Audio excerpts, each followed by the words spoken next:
Hey, hello, hello.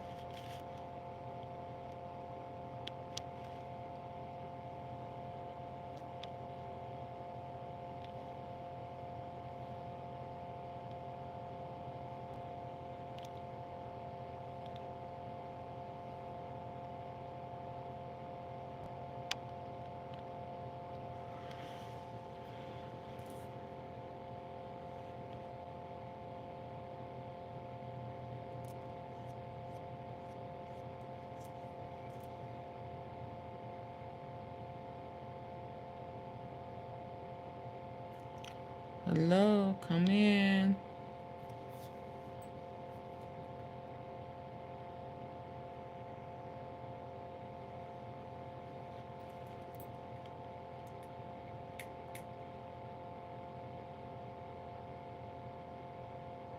Hey, Hey, stop playing. Where you been? Hey, Precious. How are you? How are you? Sweet Precious. You doing better?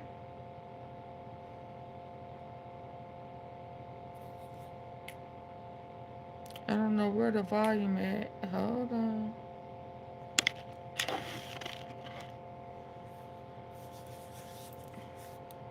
I thought about you today. Stop playing. I was thinking about before I got into my stuff, I needed to have a little church. Get ready for Memphis. Where is the volume? Did I accidentally cut it in? No, it's just not talking yet.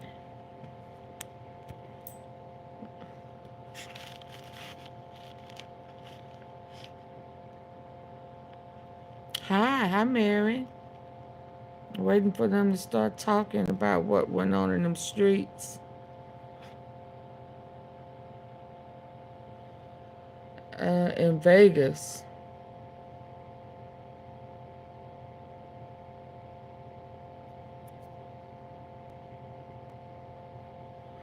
Hey, Debbie Hudson, I gotta come way in the midnight hour.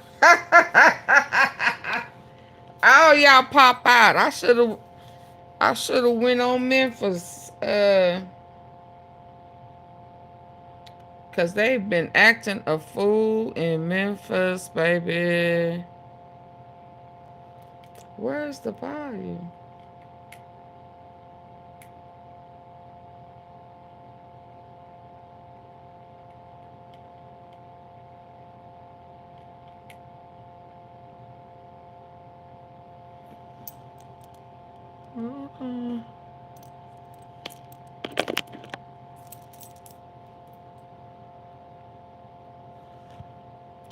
Baby, they have been cutting up. But they should have known it was coming when them new people came to town. The marshals, special units. Let me find out what's going on with this volume.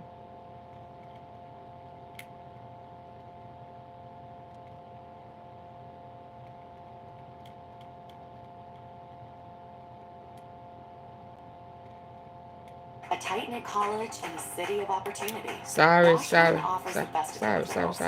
Close, but not. Oh. So yeah, they were rioting in the. So it's like 10 minutes. But I am glad that things haven't.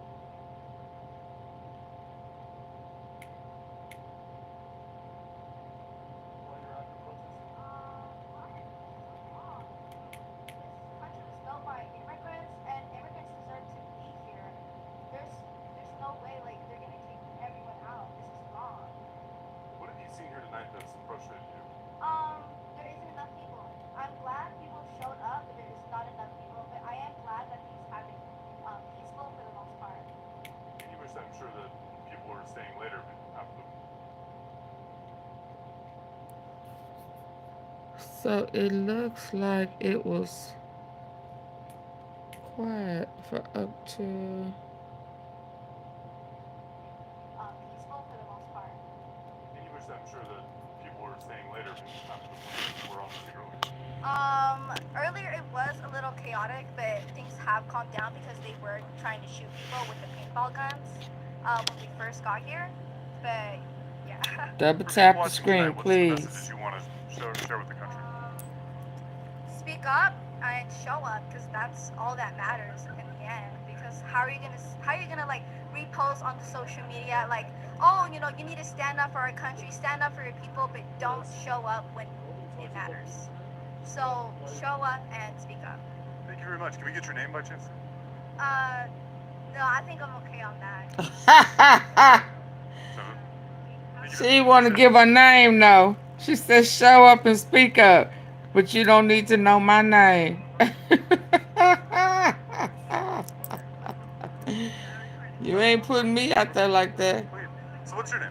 My name's Jamie Sprague. Can you spell that for us? SPRAGUE. And Jamie? JMIE, correct. And I go by Murdr on Sundays. Why are you out here tonight? There's no way like they're gonna kick everyone out. This is wrong. What have you seen here tonight that's frustrated you? There isn't enough people.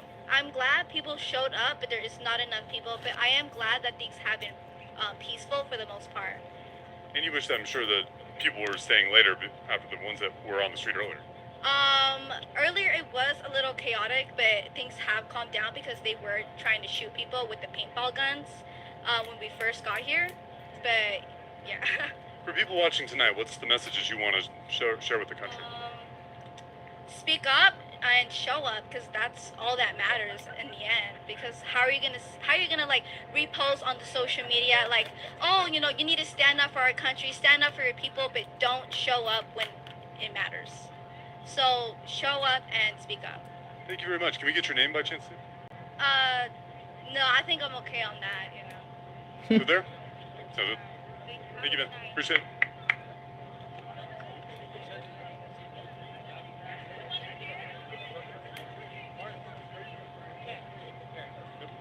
Yeah, I recorded. Okay, perfect. Okay, so what's your name? My name's Jamie Sprague. Can you spell that for us? SPRAGUE. And JAMIE? JMIE, correct. Perfect. And I go by Murdr on Sundays. Why are you out here tonight? Because of this administration and what they're standing for. It's totally against my faith what they're standing for. In the Bible, it tells us how we should treat immigrants, people that come from foreign lands, and we seem to be a country that has forgotten that. So I'm out here to support them. I'm out here to stand for my rights too as a trans individual, a queer individual. I'm proud of who I am, and this country has managed to strip that away from me, my existence, and I do not believe in this president at all. You worry about your rights here in this country. I have God-given rights, so I mean, they could try to do whatever to me. I'm still going to exist. I'm not going to go anywhere. I am who I am. You know, I can't hide it. So I'm fine with that. But I'm totally against what this administration is for. I can't believe that people would still support him having that big military parade. That's the fatted calf. He's the fatted calf right now in our time. What are you worried about with the military parade in particular? A lot of folks were worried about a show of power that we don't see from other presidential administrations. That he's misusing our military. Look what he did in California, sending the 700 Marines on homeland. The Marines weren't made to fight here on our land. They're made to fight wars at other places. So it was unconstitutional, and his supporters are still standing behind him. That's what's sad. Any last messaging that you'd like people at home to I wish listen our to? country could wake up and start uniting, because we are so divided, and so we have a lot of work to do. But I guess it's good that the faces have shown who they are, what kind of hate we have in this country, because we now we know what we're fighting. Can I ask you one last thing too? A lot of times when people watch this, they sort of see a lot of police and a lot of the protesters, and they see just a two sides kind of a thing. What did you mean by that statement, that more people can start uniting and seeing each other for who they are? Say that. Sure. So much of the time when people watch the news, they see, people, and the police as if it's two different teams. What do you mean when you talk about uniting folks across the country? I mean, I'm not against the police at all. I mean, but I don't like it when they overstep their boundaries. Today they were good. They kept their distance. The other night I felt like they overstepped their boundary on Wednesday night because I was out here filming that also, and I felt like they started just throwing the pepper spray and everything, and people were just they're marching. And I'm sorry, tensions are going to be up right now with everything happening politically in our country right now. Tensions are up, so people will enter the streets. That's a protest, really. You know, Stonewall was a riot. You know, it started out that way, and so that's still peaceful protest. I don't care for all the destruction. I'm not for that. You know, people burning down businesses or looting businesses. To me, that's not called for. But for peaceful protest, people voicing their voice, and if they want to try to shut it down early because they want to go home or something, that I'm not for. Thank you so much. Appreciate it. Thank you. Thank you. Yeah, absolutely. Did any parents? Daddyo allergy. Donald J. Trump. Permission? Okay, as long as you get it. Yeah. We just have to get it confirmed from you guys. Yeah. Okay. All right. Appreciate it. Thank you. Right? All right. Can you tell us about why you're out here tonight? Angel Morales Bragg. Who's that? Angel Morales Bragg. Oh, gotcha. So what in particular is making you come out here today? For my people and the people that we need to help. Gotcha. What about this spot in particular makes it important for you to be here? Because we are free and this is a land of America. Are you both from here in this Las Vegas area? Is that where you're born and raised? What's important about being in Las Vegas in particular? I think like us being all together, like to show like the support for La Raza. And I also wanted to say that like those of us who have immigrant parents, whether they're in our life or not, I think we need to come out here and fight, and not to, like not in like any physical harm way, but we need to, our voice needs to be heard one way or another because it's getting out of hand. Do you think it's not right now with the way this country is? And I do not think it's right for whatsoever. What do you hope that people learn from watching this tonight? What I hope people learn from this is that they come help us, people that need help from immigration. And what about the same for you? I think that everybody needs to come together as a community and use our voices at once and yes, support. Anything else you guys like to add? Robert, you was thinking That I he don't was think what Trump is cute. doing is right because people who came here freely didn't have to be deported back where they came from because this is a land of free. And then that if they like don't let people take you away, stand up for yourself and don't be scared. And may God bless everybody that's out there and help each other out during this time. Thank you so much. Appreciate it. All right, thank you. It's the land of the free for the people who live here, from here. Alright, you want to go on that side? Sure.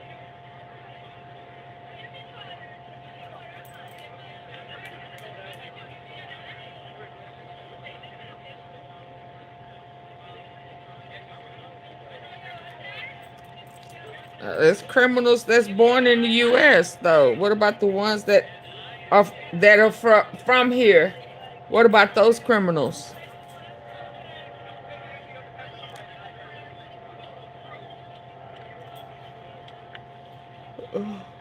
Some of them are not criminals. We got some criminals that are here. I mean, you know. If we're going to pick and choose criminals, well, if they break the law, put them in jail too.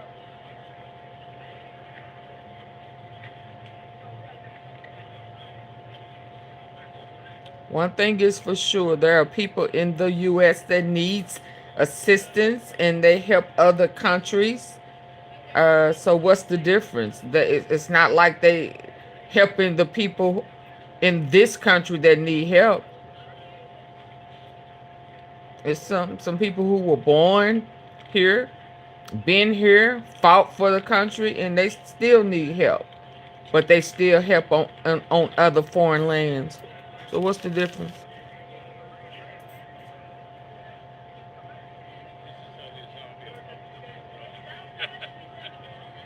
That's not too bad. 28 years later.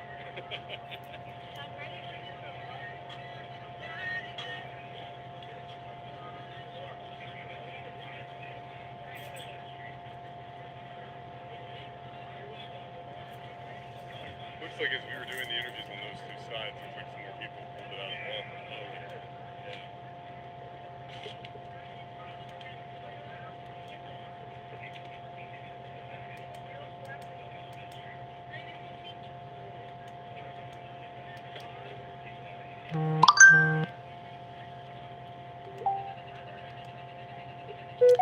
Y'all, my sister is sending me all type of messages, and like I would have normally been knocked out sleep. Any side in particular you like the most?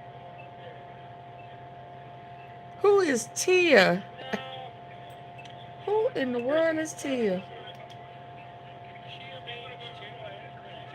Oh yeah. BK, who is Tia? You say Tate? You say run the first, second?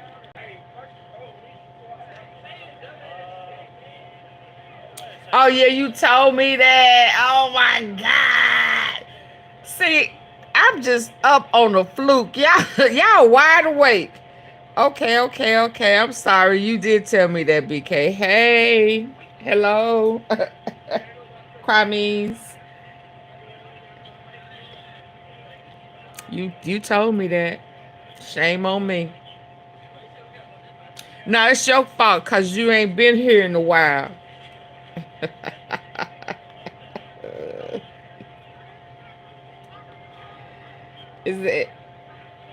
I gotta take ownership.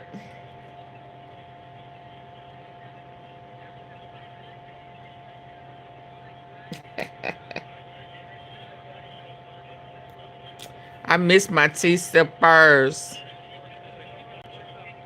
We'll be back on Dolph in a minute.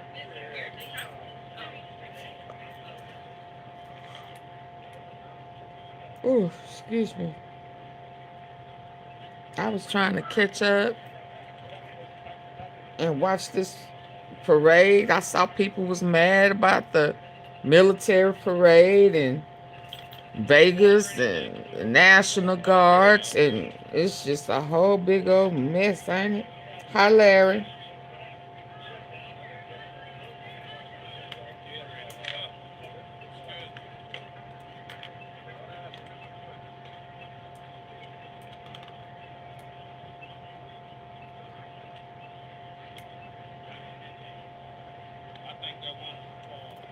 And stop playing. You ready for me to get back on Memphis?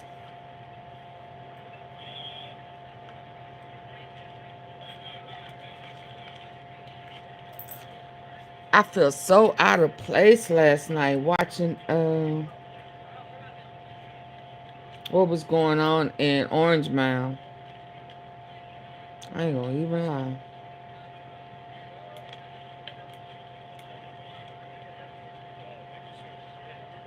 It is very hot.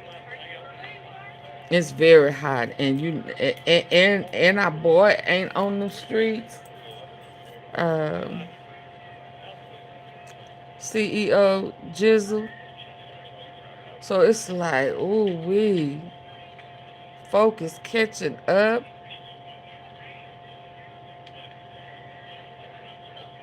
Getting revenge for their partners that's locked up. It's a lot going on. Judge recusing himself. I gotta talk about that tomorrow. I gotta talk about Memphis tomorrow. I gotta talk about that recusal. And they were supposed to lay down their verdict on Monday.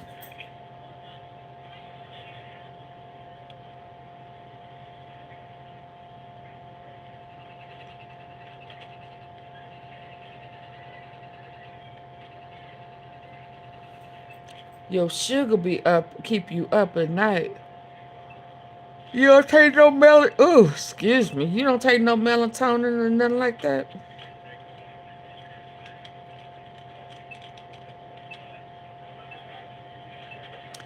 You need to drink hot tea straight. Maybe no honey, no nothing. Maybe some lemon, just some straight up Green tea, 100% green tea. Bear the taste. Put a peppermint in it. Uh, and that'll put you on to sleep and lower your sugar.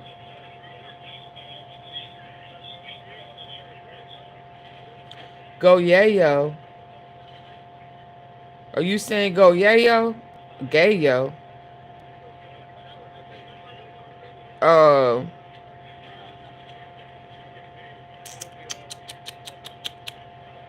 uh, the one that got shot in the head, cousin.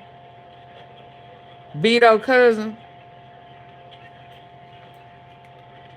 Are you talking about GOYAYO in Fort Worth?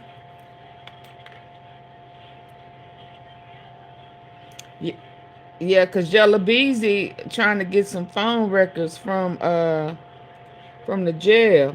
I saw all of that.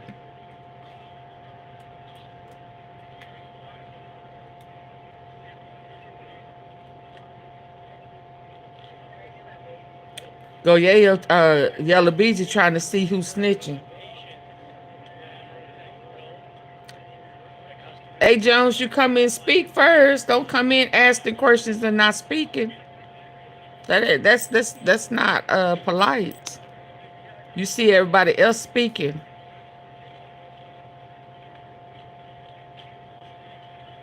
Hello? I mean, that could be bye or hi. Hi, Elsie. Elsa.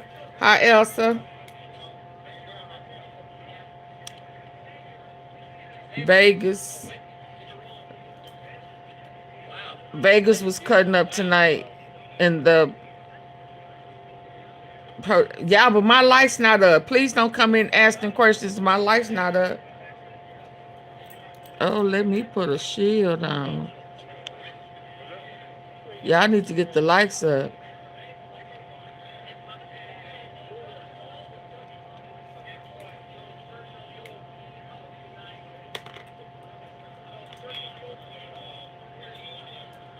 Every time I speak, y'all should be hitting the like button.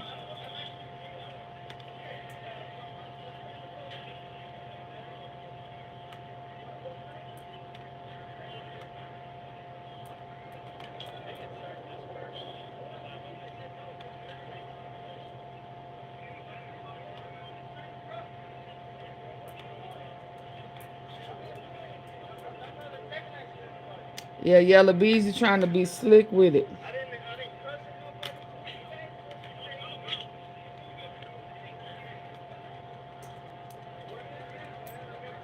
Let me see what who's from South America? I hope Elsa's from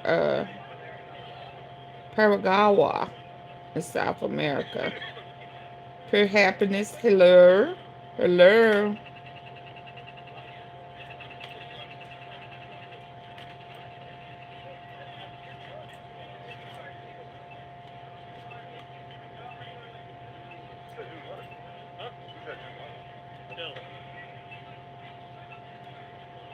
Deport all Mexican Trump.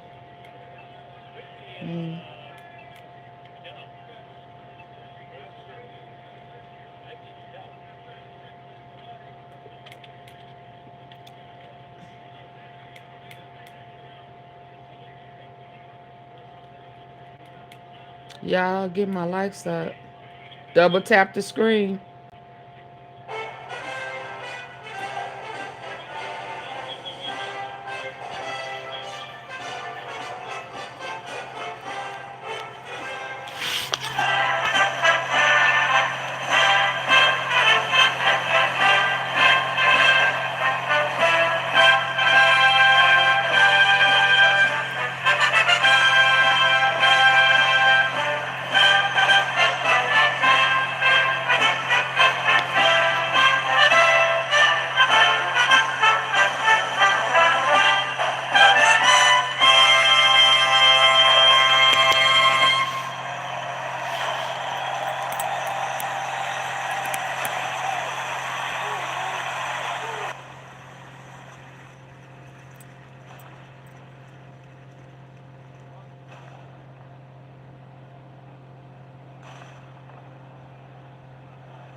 Ladies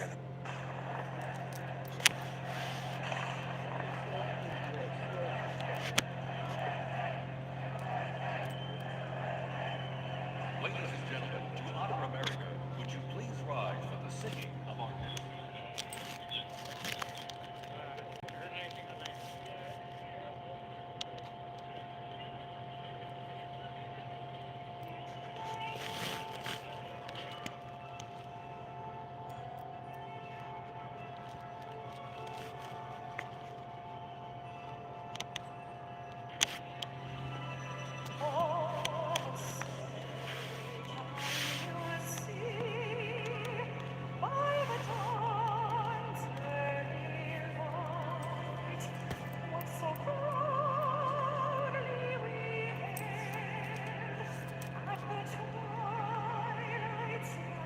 Get my lights up.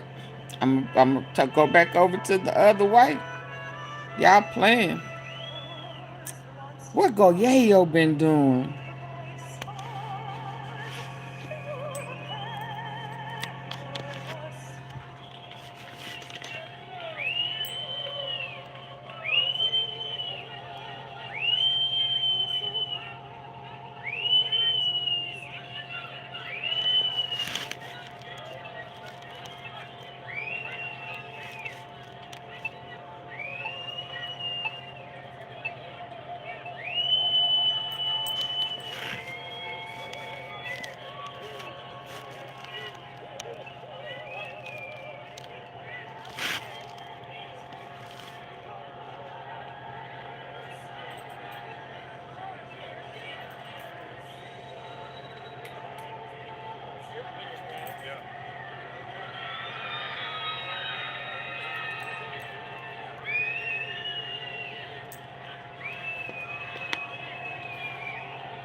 Why is he standing at attention like he in military? Man, put your hand on your chest. You are not in the military. You.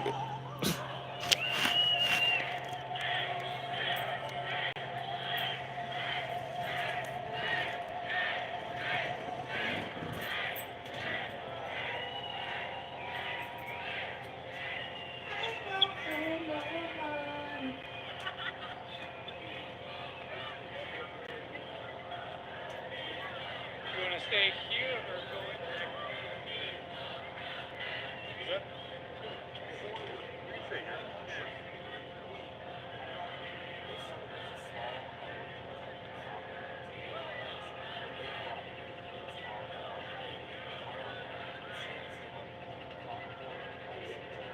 Yeah, mic check 1 2. Will Silverstein News 3. Mic check. Mic check. Mic check. Mic check. Mic check. Mic check. You can probably go this way.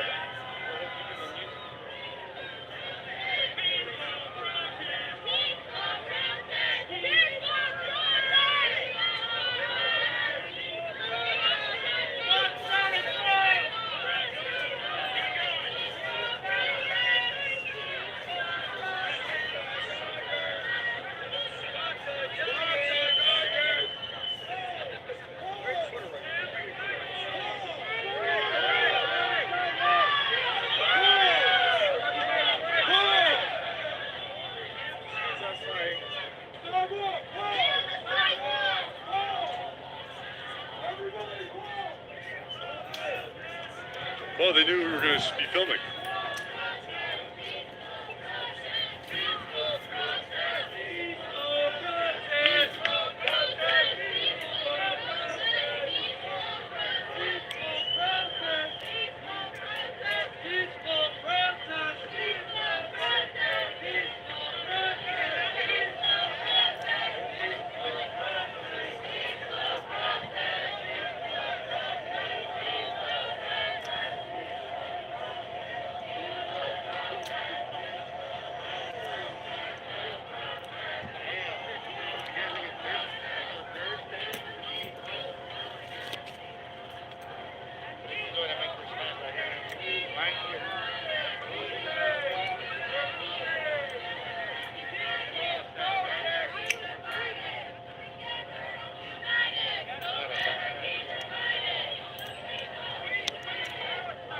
stop playing. And quit.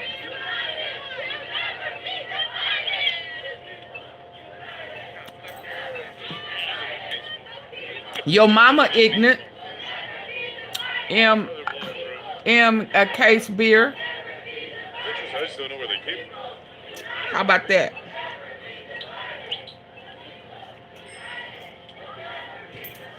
How about that? He need to have his hand on his chest just like every other man. Every other one of them. Only people need to salute are military or veterans. And you shut up. Yeah. Or go somewhere else. He ain't no commander. He ain't nothing. He's a convicted felon. He's a convicted felon. He's a criminal. How about that?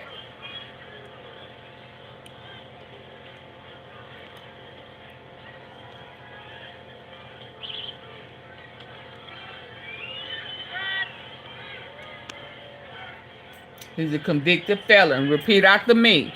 He's a convicted felon.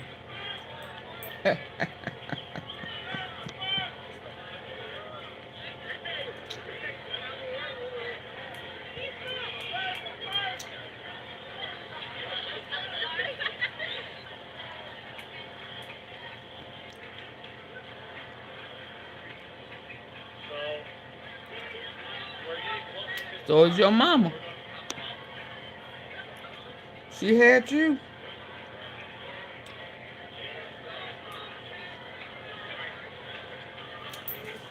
So now I guess he not a convicted felon. Y'all crazy as hell. Ain't no. I'm cool with all that maker and all of that. He's still a convicted felon, and he was convicted by the jury of his peers. So go on with all of that. Ain't nobody saying nothing other than he's a convicted felon. Now hit the like button. No, your mama, not mine. She had you, and you crazy enough to be over here fooling with me. We can if they're good with it. Hit the like button, or don't say nothing else to me. I knew you would.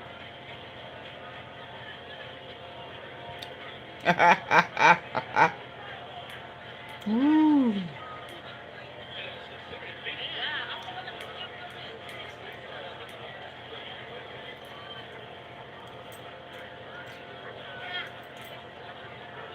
I love when y'all take the bait. Oh my goodness.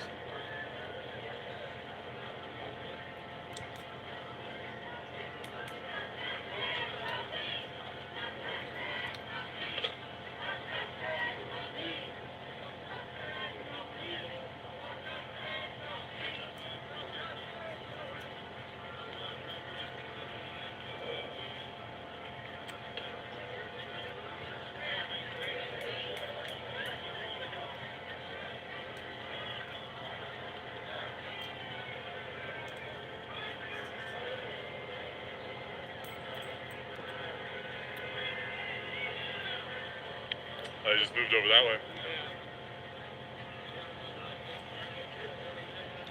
If we're doing team coverage, we're up in 1 minute.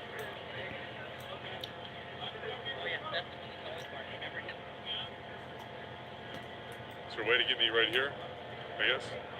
With them in the back, or am I... How's it going? You guys are good? You guys are good?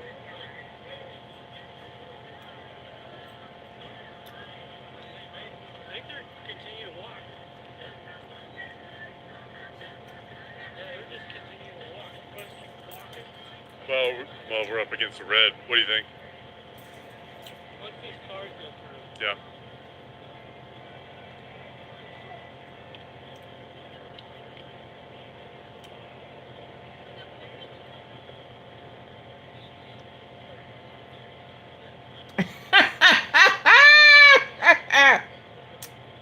Like my smile, how funny.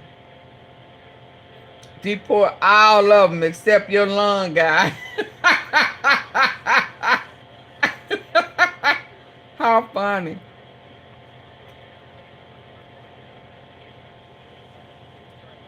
That's funny.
Ooh, they wrong for that.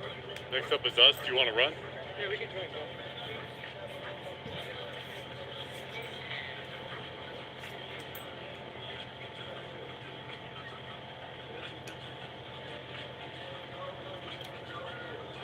Head back to where we're at. Omega stay 3 back help there, it. too.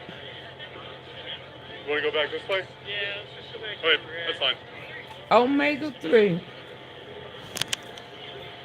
That may be why your brain, that may be why you up. How, do you take it early in the morning or late at night? Because that's a brain stimulator.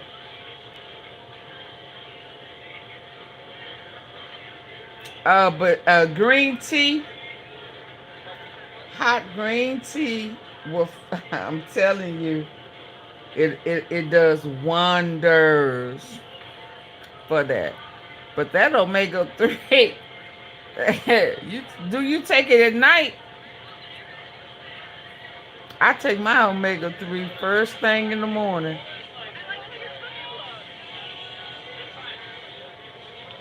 Early in the morning, okay.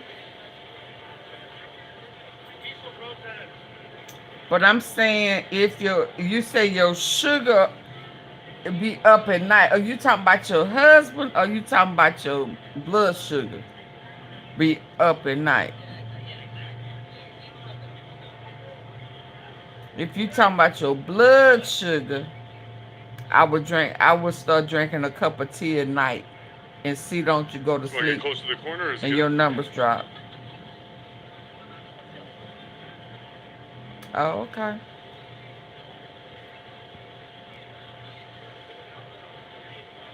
I'm trying to see what he said.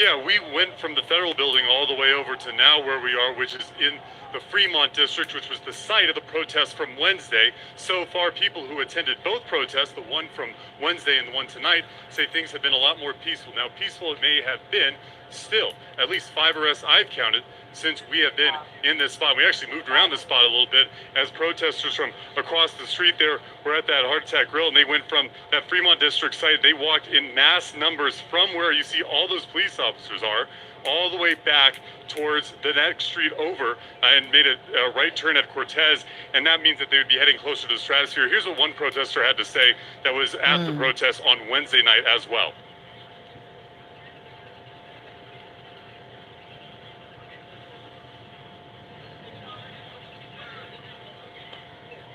How long is this gonna go on?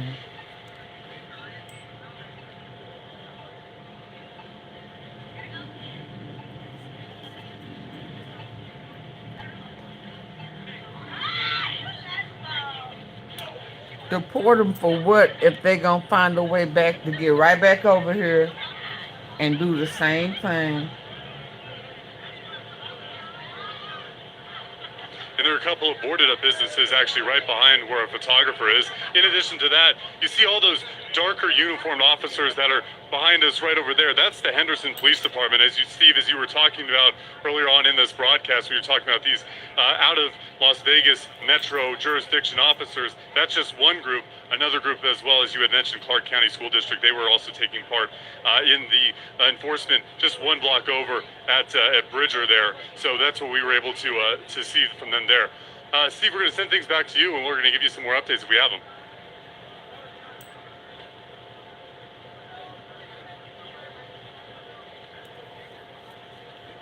Trump was in full panic mode. He what?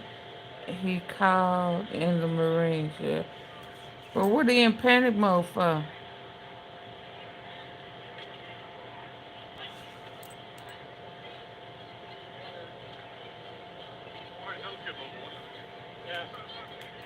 Yeah, that crowd was.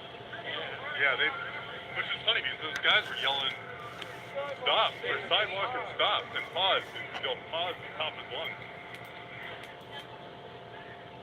You know if we have any more hits in the chat? I'll shoot him a text.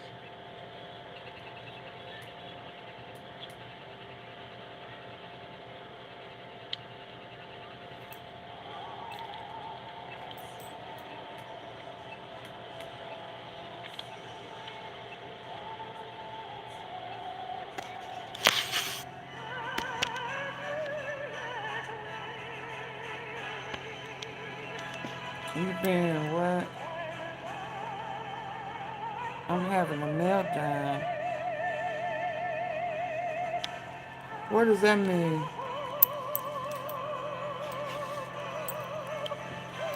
Emotionally? Or because it's just been hot?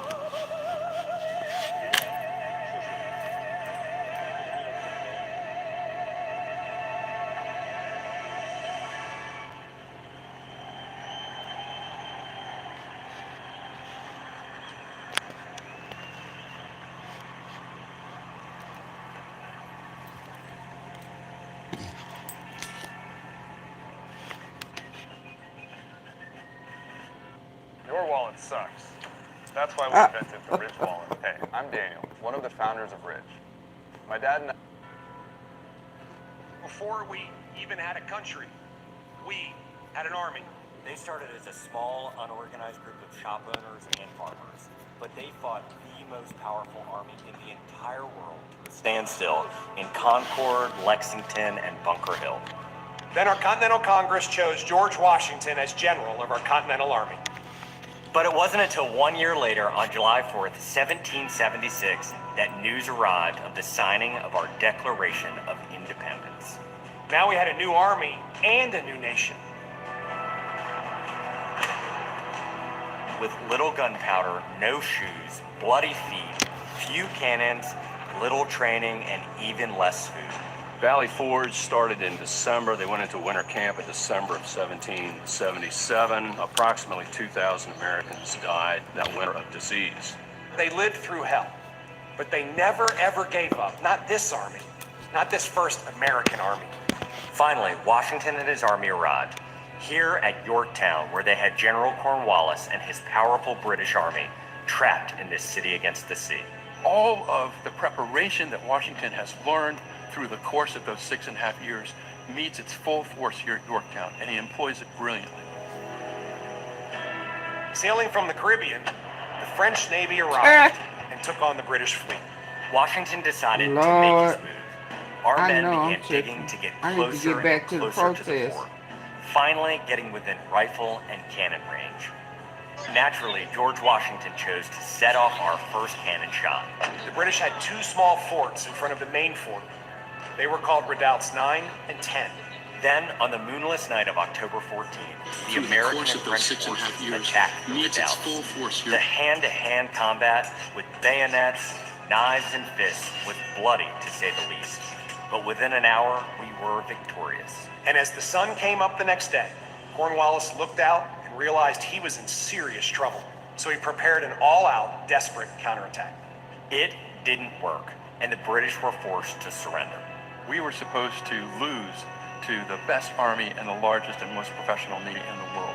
But our young army had won the war and our freedom. The freedom we hold so dear. And 250 years later, for what started as a ragtag group of shop owners, has now become the most powerful army in the world.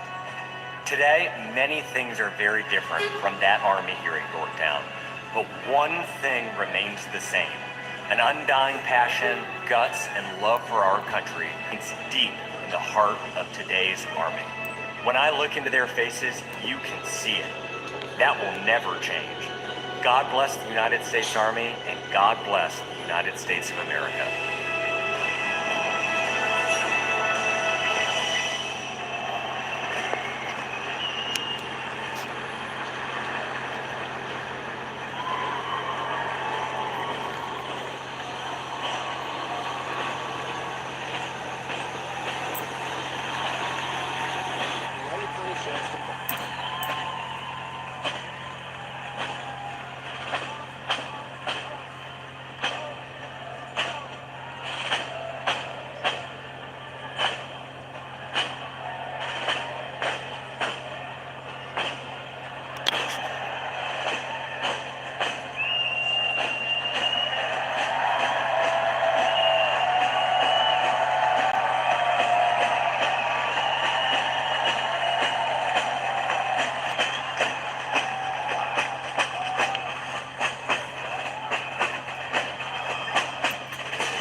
Double tap your screen.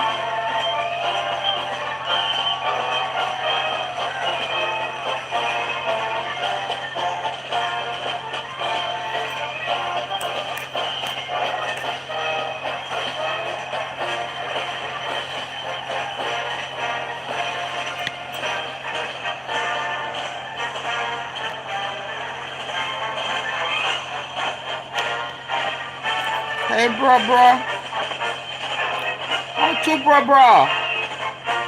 Hey, bro. Ladies and gentlemen, our parade is officially underway.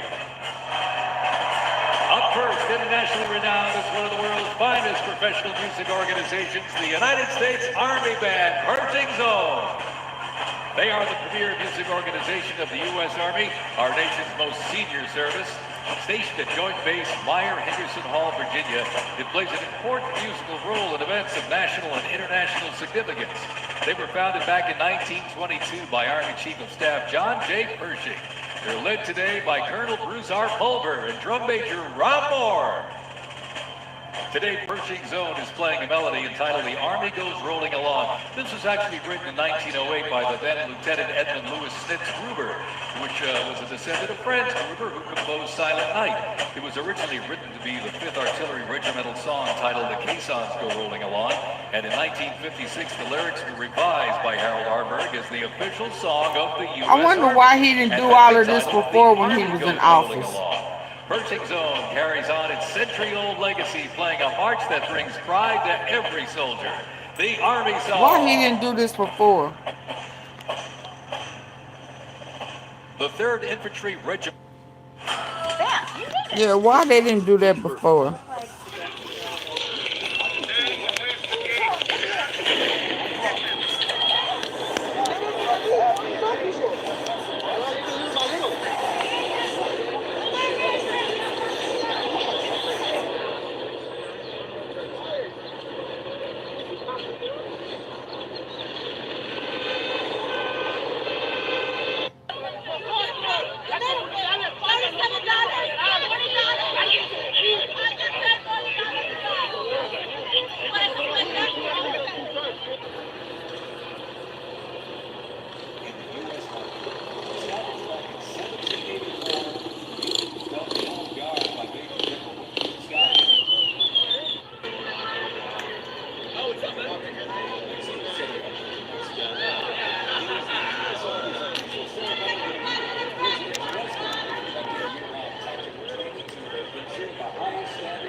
Army and our nation in official ceremonies, major sporting events, and their own, the U.S. Army's own Twilight Tattoo. The Old Guard also maintains 24-hour vigil of the tomb of the unknown soldier, while also conducting funeral services honoring our fallen heroes.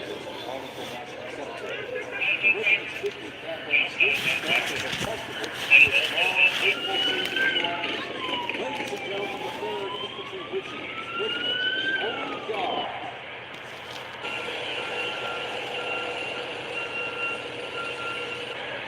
In 1775, the South Lexington and Concord sparked the revolution, uniting 14 colonies, forging a continental army from farmers and frontiersmen. Against the odds, they turned the tide at Trenton and Saratoga, survived Valley Forge, and at Yorktown forced a British surrender, securing independence and giving birth to the United States of America.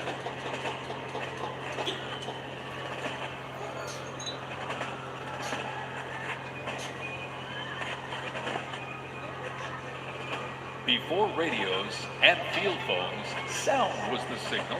In the Continental Army, fifes and drums carried commands across the chaos of battle, telling soldiers when to advance, retreat, eat, even when to rest. That legacy actually lives on today with the U.S. Army Fife and Drum Corps, part of the 3rd Infantry Regiment known as the Old Guard. Founded back in 1960, they're the only unit of their kind in the armed forces. Performing in uniforms patterned after those worn by General Washington's musicians. Playing period instruments with patriotic precision, they bring history to life, sharing the sound and spirit of the revolution through more than 500 performances each year, both at home and around the world.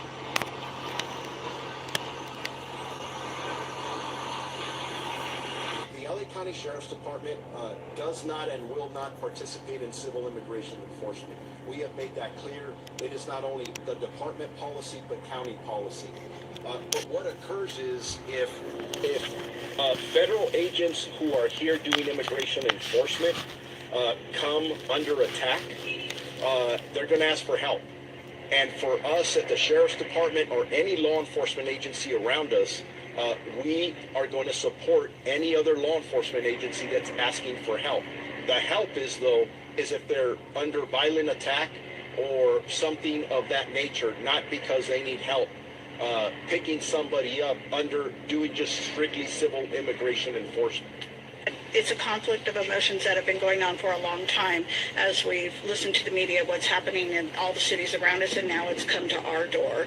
And I think that one of the big issues is just lack of communication from the authorities when something like this happens, so that we could have a better handle and be better prepared to educate our residents.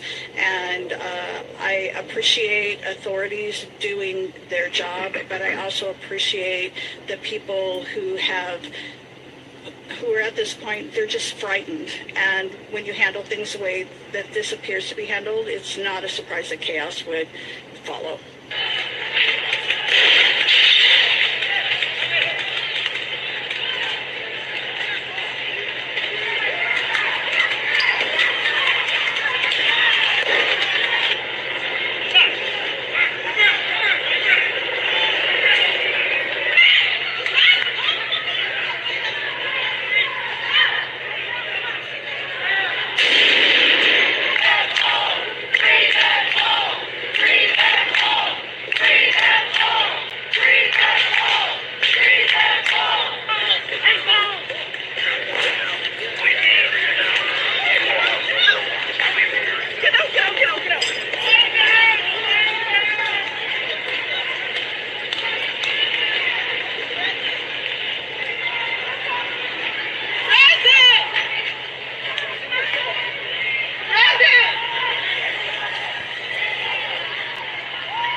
Double tap the screen.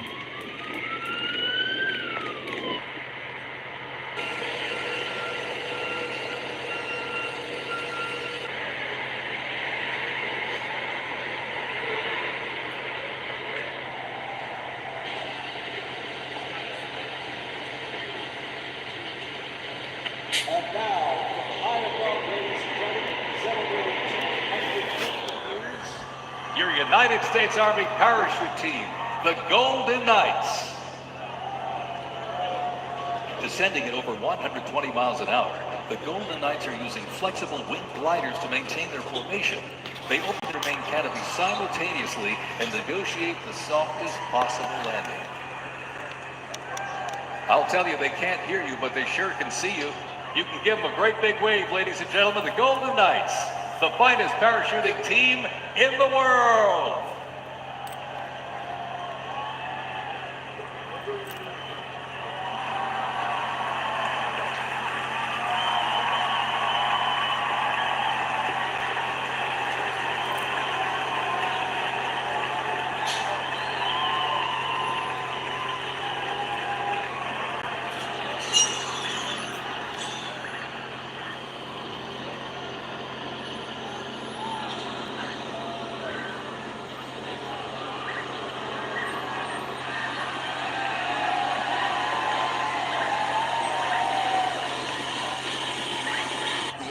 Sheriff's Department does not.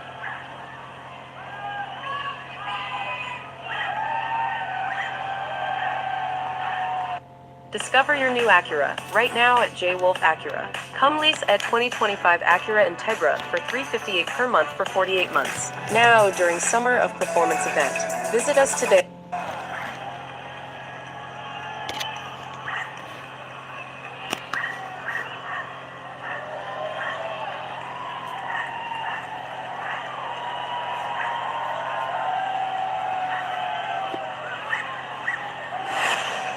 Fort Sumter in 1861, a nation divided.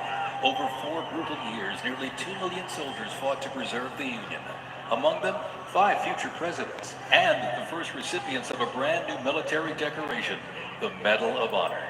With independence won, our nation's westward expansion began. The Army moved in step, guarding settlers as native scouts lit the way. Immigrants joined the cause, and the Buffalo Soldiers etched a legacy of grit and honor across the American frontier. Dozens in Hernando acknowledged President Trump's 79th birthday by participating. As they march by, a soldier's uniform signals their duty, their role, and their readiness. And by the late 1850s, official regulations outlined distinct looks, shaping the Army's identity and function across the force. Soldiers were issued 2 coats. One, a short sack coat for work and battle, with brass buttons and colored trim that marked their rank. Well, by war's end, that rugged sack coat became the soldier's uniform of choice. As the war escalated, volunteer enlistment surged. Congress authorized support for a force of up to 500,000 new troops, answering the call to preserve the Union. As they representing the Civil War era of our nation's history is the 4th Infantry Division based out of Fort Carson, Colorado.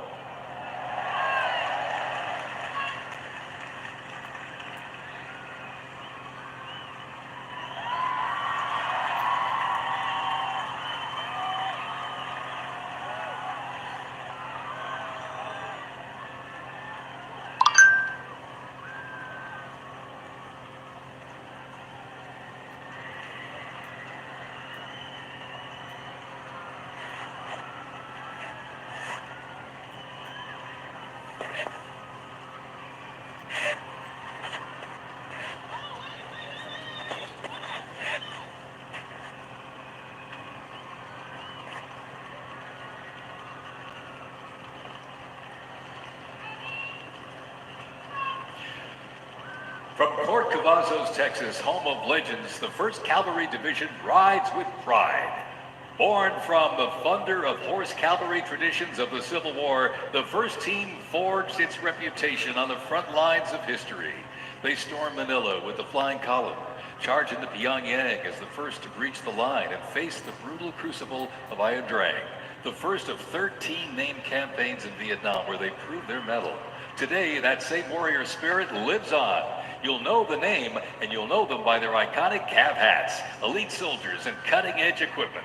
Tough, fit, fearless. The 1st Cavalry Division is a lethal, disciplined force that stands ready to fight and win anywhere, anytime, and the legacy rides on. This is the CAV.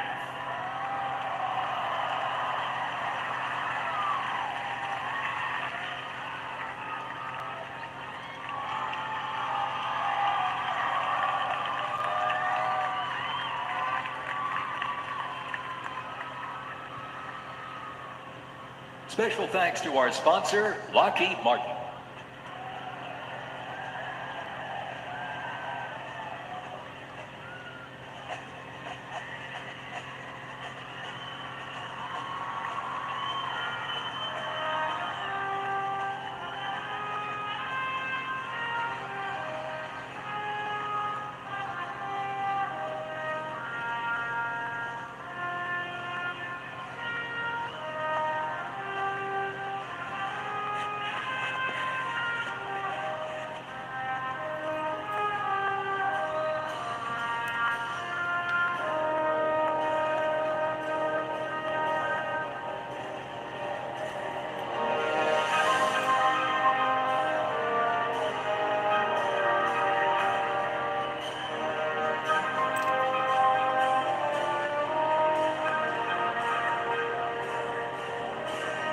In 1914, years of escalating competition between European alliances culminate in the outbreak of the First World War.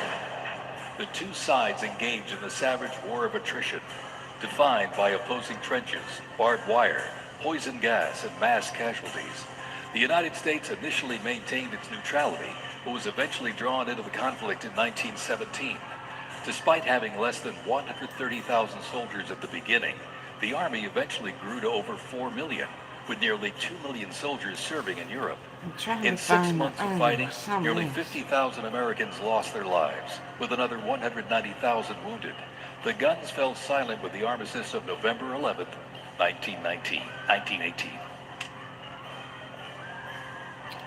And this is what they did to offset. Oh.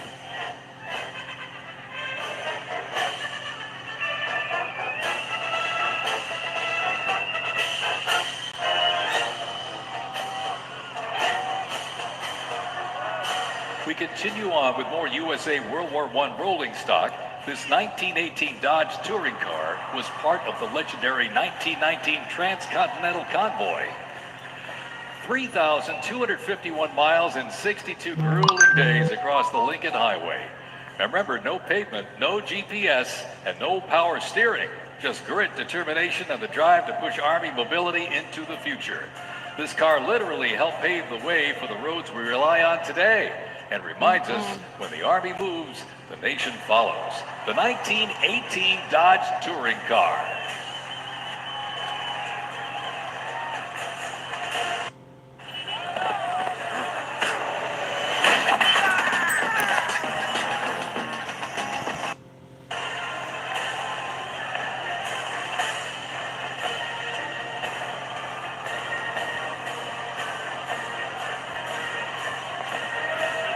Headquartered in New York, this is the 42nd Infantry Division Band.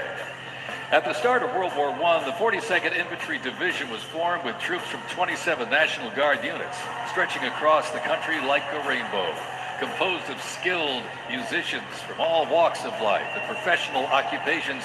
They perform a variety of musical genres.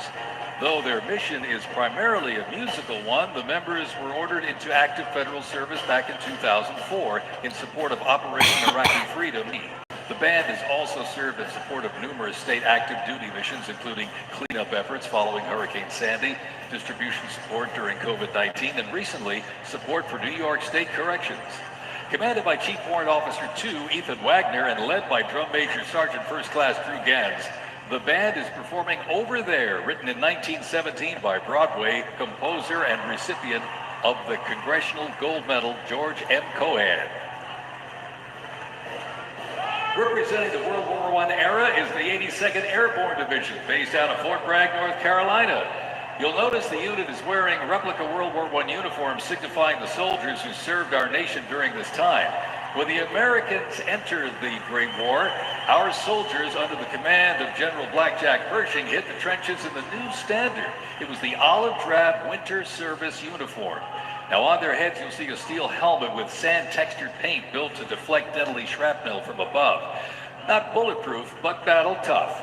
Nicknamed the Pershing boot, on their feet was the M918, 1918 French boot. It was designed to survive the brutal grind of trench warfare. And on their backs, the field pack, rations, ammo, first aid, and a gas mask. Everything a doughboy needed to fight and to win.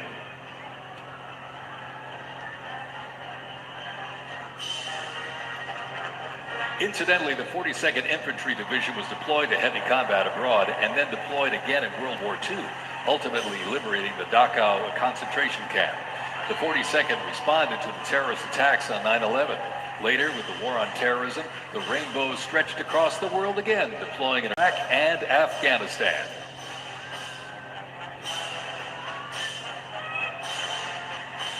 Thundering into view, the pride of Fort Sill, the U.S. Army Artillery Half Section. This is literally powered by horsepower and heritage. This elite ceremonial unit honors the legacy of the Army's horse-drawn artillery. With precision, discipline, and 6 majestic horses pulling a vintage 1918 caisson, the half section keeps tradition alive and rolling strong. Representing the power, pride, and precision of America's field artillery, this is Fort Sill's finest, ladies and gentlemen.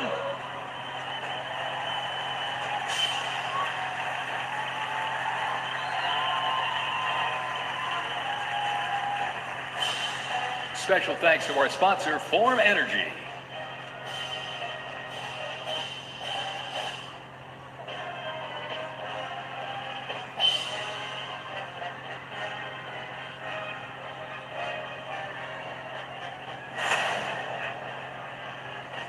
World War II, a global fight for freedom. In history's darkest hour, the United States Army was on the front lines. From the beaches of Normandy to the islands of the Pacific, the greatest generation faced down tyranny and turned the tide.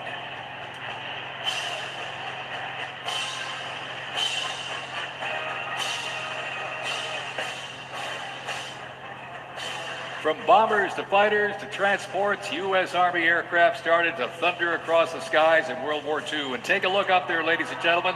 Flying overhead right now, they are fast, they are fierce, and famously used in the Doolittle raid over Tokyo. Leading up front, the mighty B-25 Mitchell.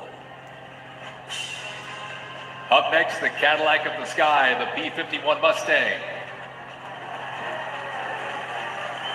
From the sky, we're back down on the ground. In World War II, one vehicle led the charge, the legendary quarter-ton 4x4 command recon vehicle, the Jeep.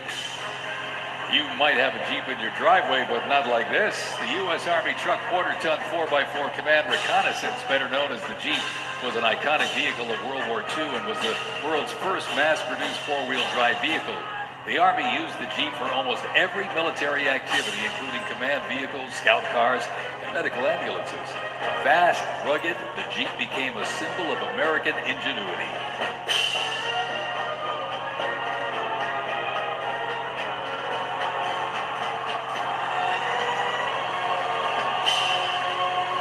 From Fort Bragg, North Carolina, this is the 82nd Airborne Ceremonial Band. The 82nd received the nickname All-Americans after a contest as it represented the diverse origins of its members from every state. This name remains today symbolized by their iconic AA patch. Fort Bragg's finest, ladies and gentlemen. Give them a big round of applause, the 82nd Airborne Ceremonial Band.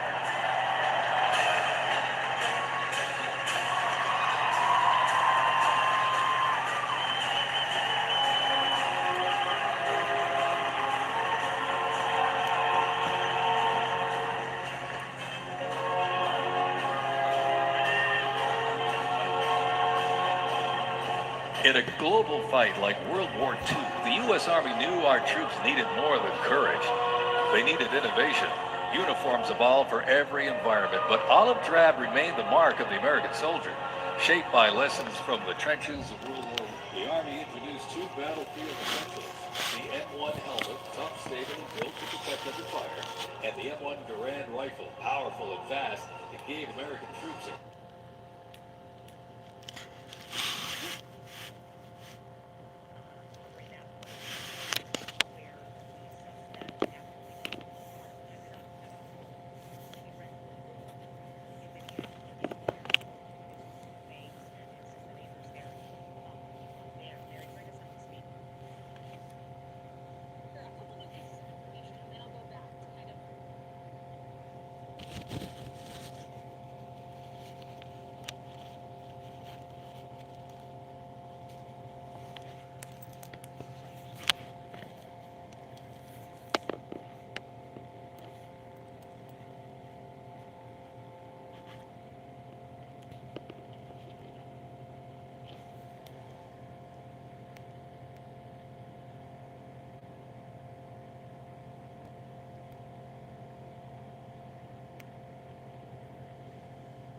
Mary McGuire, who's in Minneapolis, covering that part of the story where the suspect, after leaving Brooklyn Park, ended up at a home where he rented a room in Minneapolis. And Mary spoke to his roommates and some of the neighbors there about what went on there. Mary, bring us up to speed. A couple new pieces of information, and then I'll go back to kind of the full picture of what we've learned here this afternoon. We just saw 3 Minneapolis police squad cars pull back to the scene. They said that they were checking the perimeter again, so that's happening here.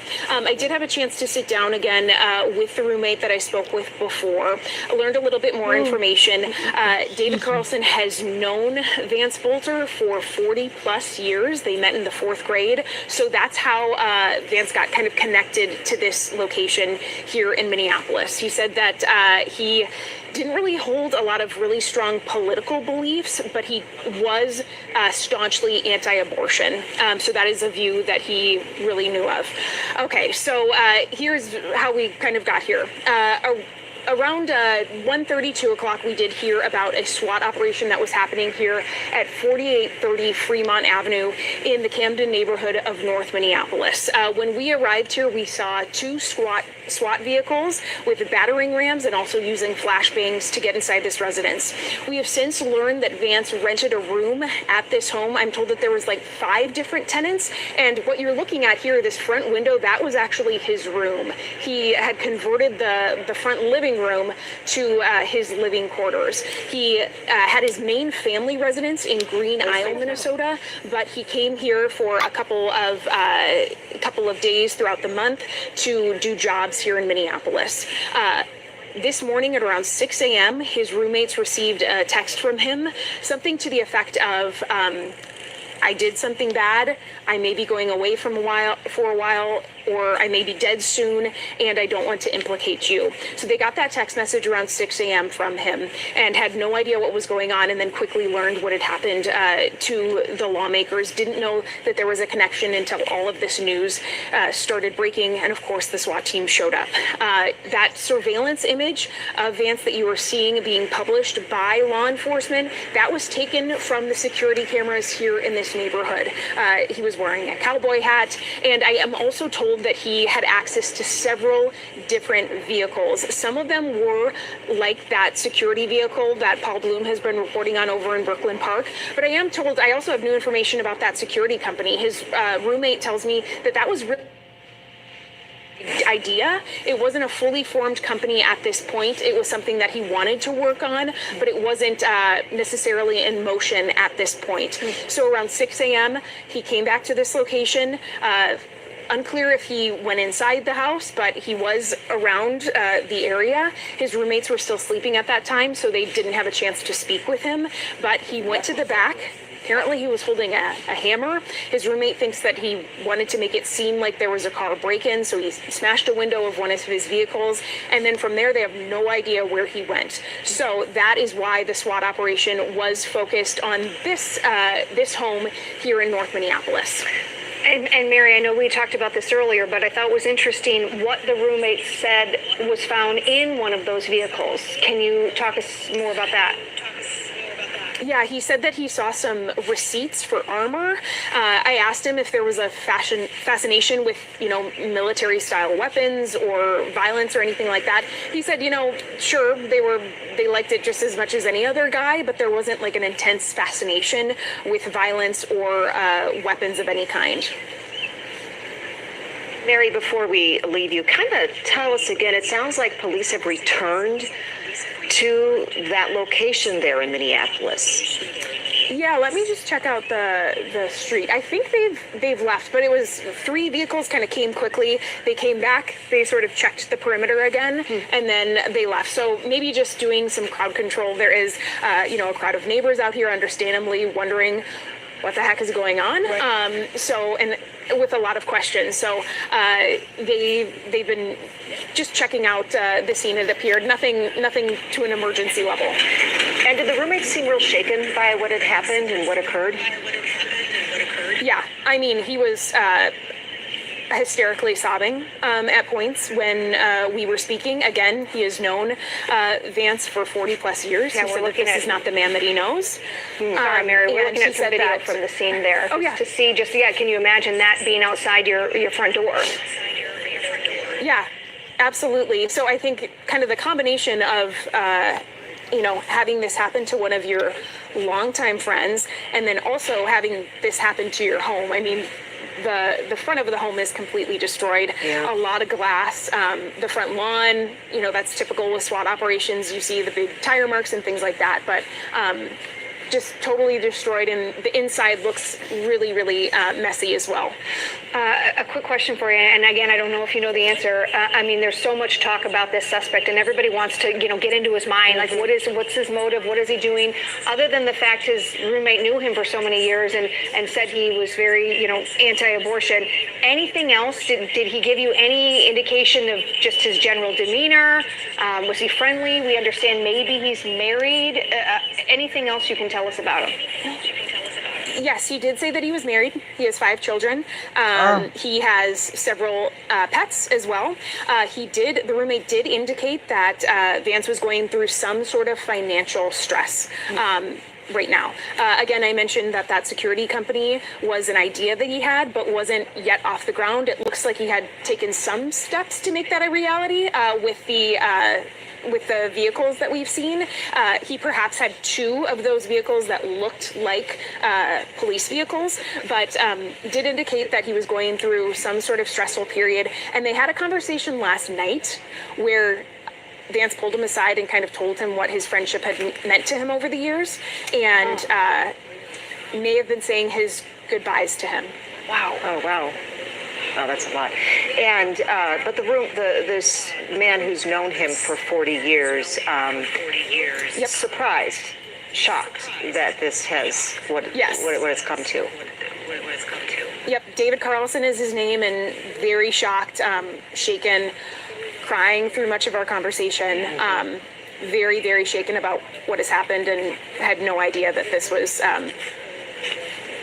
going to happen, and no indication or warning signs. Yeah, just awful. All right, Mary McGuire, thank you for us there at 49th and Fremont in Minneapolis. Thank you. Appreciate it.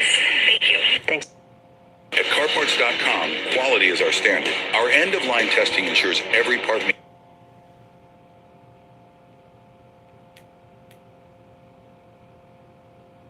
Saturday night, a double murder in Minnesota. An unspeakable tragedy has unfolded. Police say a state senator and the House Speaker were targeted in a planned political attack. The suspects trail of violence and a hit list of nearly 70 names. This was an act of targeted political violence. The Middle East on edge. How Israel strikes on Iran leaves U.S. diplomacy in jeopardy. I think this is taking aim at sabotaging diplomacy. On the eve of the G7 summit, Canada hosts the UK's Prime Minister for a private dinner. The push to strengthen historic ties amid global uncertainty.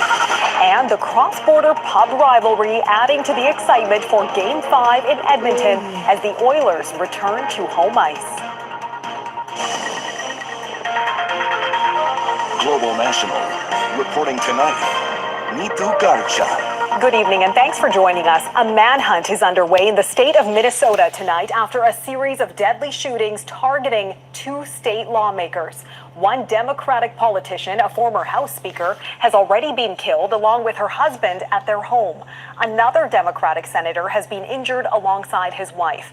Police are now looking for a 57-year-old man believed to have perpetrated what's being called a politically motivated assassination. It's all happening against a backdrop. Politician, a former House Speaker, has Global National reporting tonight. State of Minnesota tonight after a series of deadly shootings targeting 2 state lawmakers. One Democratic politician, a former House Speaker, has already been killed along with her husband at their home. Another Democratic senator has been injured alongside his wife. Police are now looking for a 57-year-old man believed to have perpetrated what's being called a politically motivated assassination. It's all happening against a backdrop of nationwide protests transpiring across the U.S. today. We'll have more on that later, but for now, Jackson Prosco begins our coverage and joins us from Washington. Jackson, what do we know so far?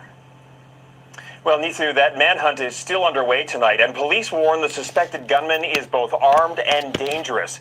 The FBI has released photos showing the suspect in a mask posing as a police officer in what appears to be a targeted act of political violence.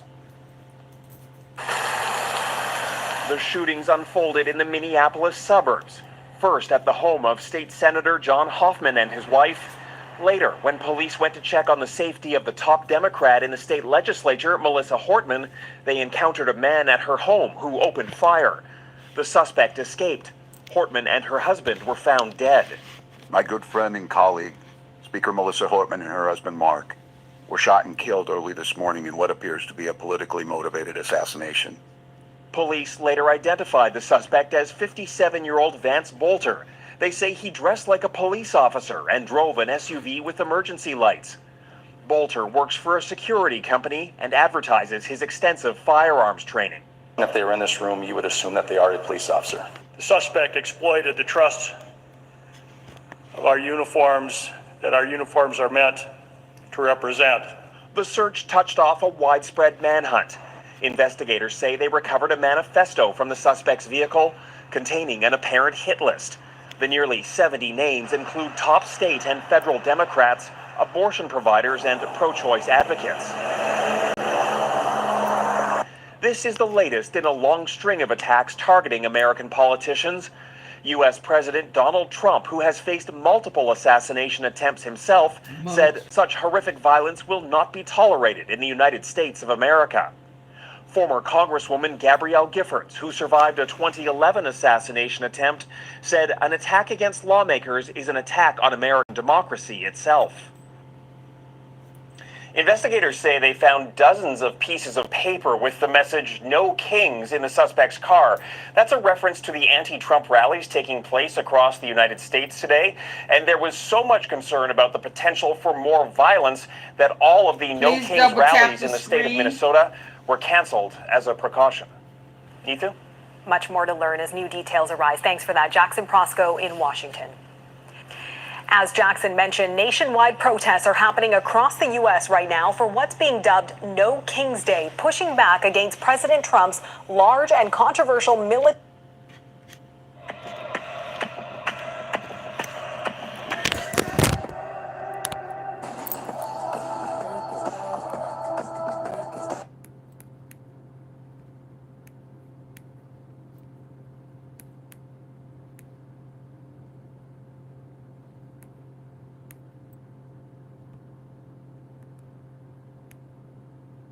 State of Minnesota tonight after a series of deadly shootings.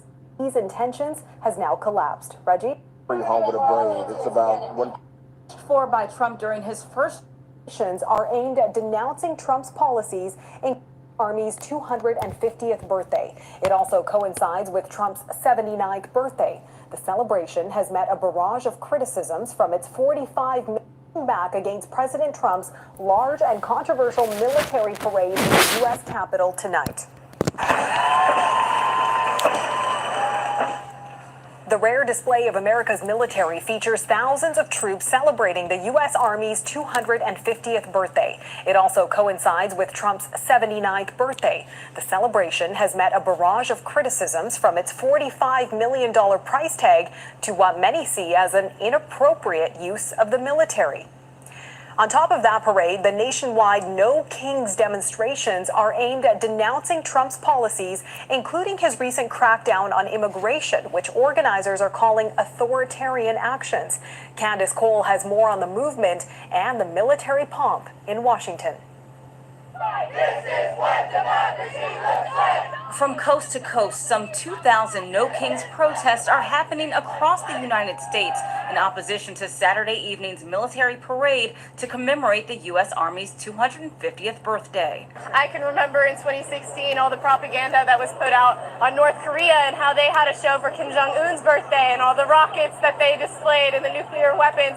And the West took that as an insult and kind of a threat. Well, I see absolutely no difference in what's happening in D.C. right now. It's a rare display pushed for by Trump during his first term in office, not seen in Washington since America claimed victory in the Gulf War in 1991.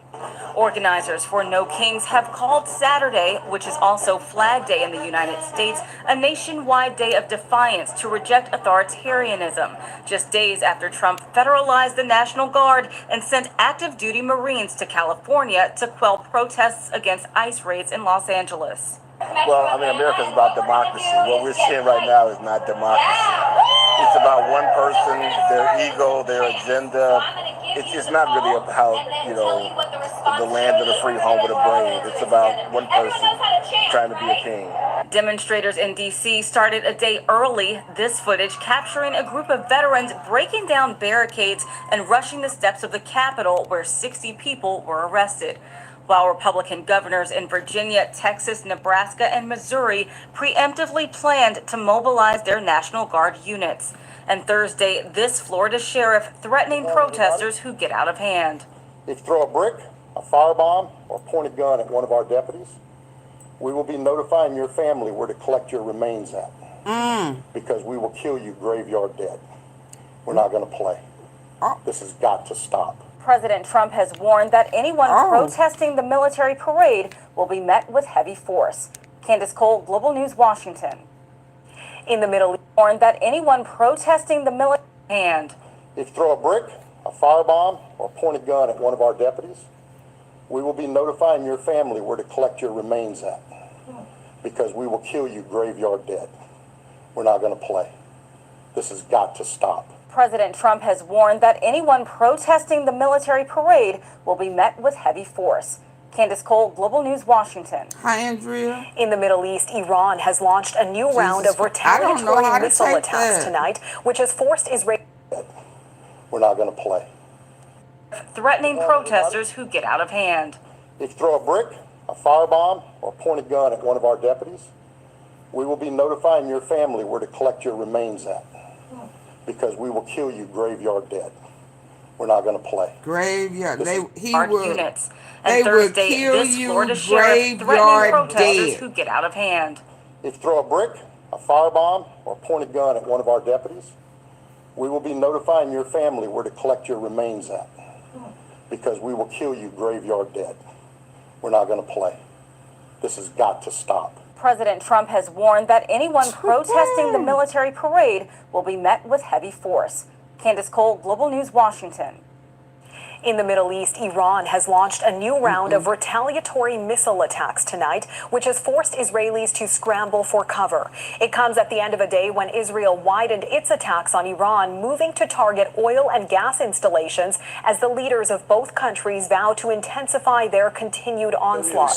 The sudden crossfire between regional rivals has sparked... Thank you for joining us right now. There's an all-out manhunt for the police impersonator who shot 4 people, including 2 state lawmakers. The leader of the DFL in the House and her husband did not survive. Now, this here is who police want you to keep an eye out for. It is 57-year-old Vance Belter. Law enforcement says that he had a hit list with dozens of names on it, including DFL lawmakers and abortion proponents. Now, these are the latest photos that have been shared by law enforcement. Belter was last seen in Minneapolis. It's that photo right there on the right, wearing a light-skinned cowboy hat, dark long-sleeve collared shirt and coat, light pants. He's also carrying a dark bag. He's wanted for what investigators say was the politically motivated shooting of these two Minnesota lawmakers, Speaker Emerita Melissa Hortman and Senator John Hoffman. Hortman and her husband Mark were killed. We're told Hoffman and his wife Yvette underwent surgery for gunshot wounds. Earlier today, our cameras were rolling as police towed away the vehicle he ditched. You can see it looks exactly like a squad car.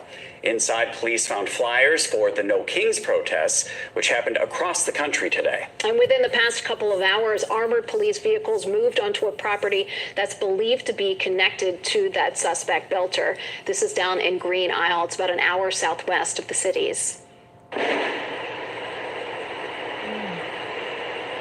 And our cameras caught SWAT officers sending flashbangs into a home in North Minneapolis. We saw both state and federal investigators there, but we're still working to confirm if or how this is connected. Now, we have live team coverage of this very quickly moving story. First, let's go to Adam Duxter. He's in Blaine. He's been there throughout the day, where we've had the very latest updates on both the suspect and the search.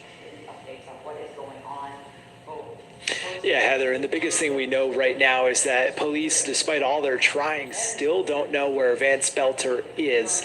They've had a command center here in Blaine with local, state, federal law enforcement all day long trying to find him, but still they say their efforts are ongoing. Now the FBI offering a $50,000 reward to anyone who's got any information that can lead to an arrest or a conviction of Belter. But again, they are saying this is someone who is considered to be armed and dangerous, and if you see him, they're asking you to call 911. Again, they had that area of those homes locked down for the better part of hours today as they searched, going essentially door to door trying to find any information they could. But they say sometime during that time, Belter was able to get away. Again, that security photo shared from a business in Minneapolis this morning. He's got an entirely new outfit on, and they say he is trying to flee. They don't know exactly where he's trying to go, but they say he has every intent right now to try and get away from here. And again, this is someone they're saying that is armed and dangerous, working to start his own security company. They say they thought it was police when the police showed up with his SUV with the lights and the sirens, wearing the tactical gear. So again, someone they say is very dangerous, but they do say, and local law enforcement and local officials are stressing here in Blaine, right now is not the time for speculation, and they are focused on still being with those grieving families today. This individual did this to instill fear into our community, but they also wanted to create a distinct and singular point of view. When I listed all of that law enforcement coming together, that was really us as a state, as a community, from all different walks of life coming together to work on what's happening. And I received calls from folks across the state, from all different ethnicities and communities as well, with an outpouring of support.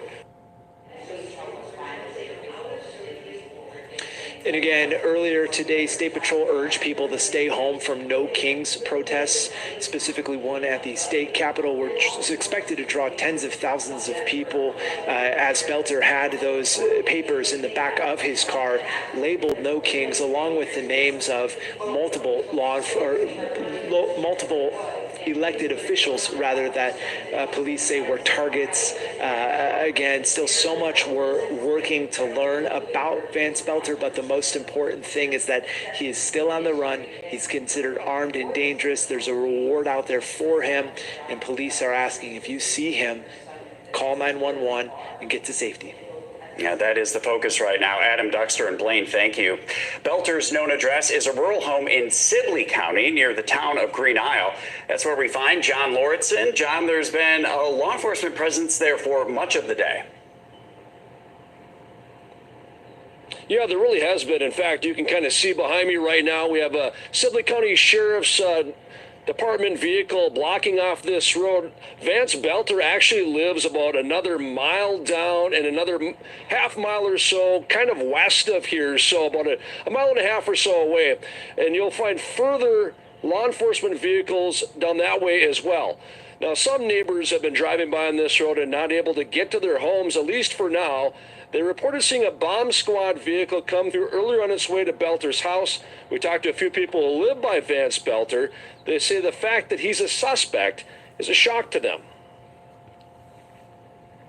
He must have really planned something, because to find out exactly where these people lived and, you know, drive down there and be dressed in a police uniform and have a, you know, his vehicle was supposed to be made up to look like a police car. He must have been planning this way in advance. It's a terrible thing that this happened, and yeah, it's kind of hard to believe that the guy might be living out in my neighborhood.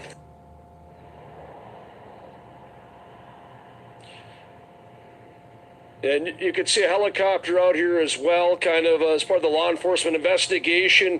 All those neighbors you heard from, they saw military vehicles come through. We actually saw a tactical vehicle drive through here about an hour ago. There's a command center located in Green Isle, about a mile from here right now, with lots of law enforcement vehicles. So, guys, still right now a very active investigation, obviously, that's going on out here in Sibley County. All right. Our John Lauritsen in Green Isle this morning. Thank you, John. Now, we are hearing that a shelter-in-place order is now over for homes in Brooklyn Park. Neighbors who were inside of that perimeter sent us these pictures of ongoing searches as late as 2:15 this afternoon. Law enforcement in tactical gear. They were seen going door to door in neighborhoods near the Edinburgh Golf Course. One person living near the golf course told us this.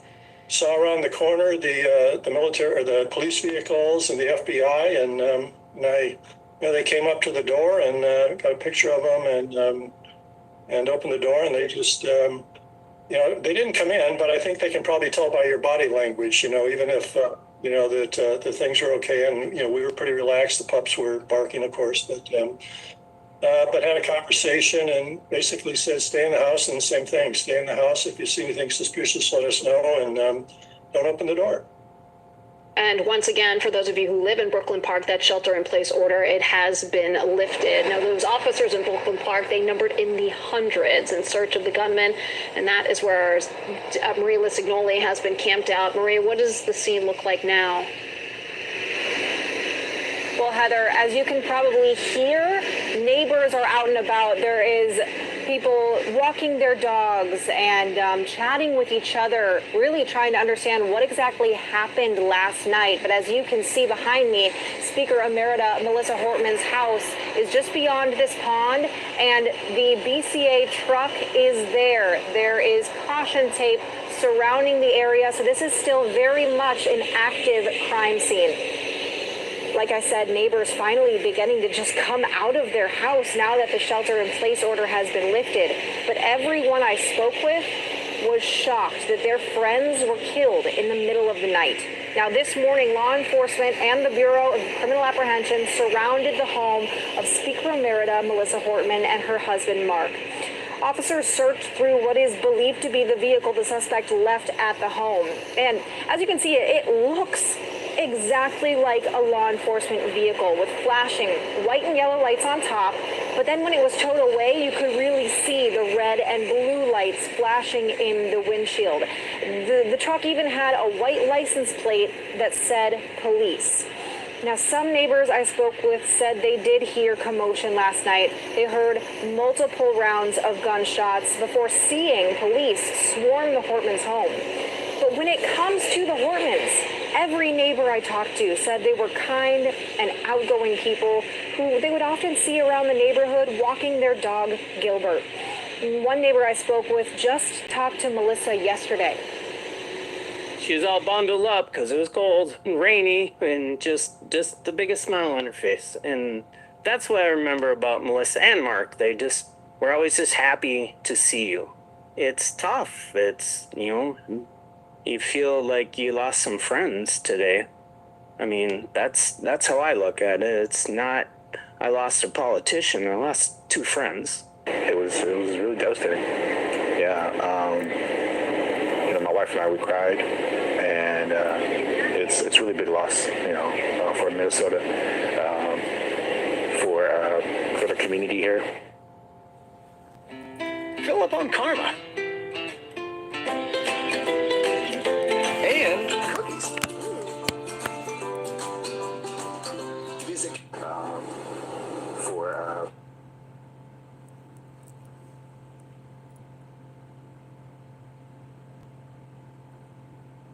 for the community here.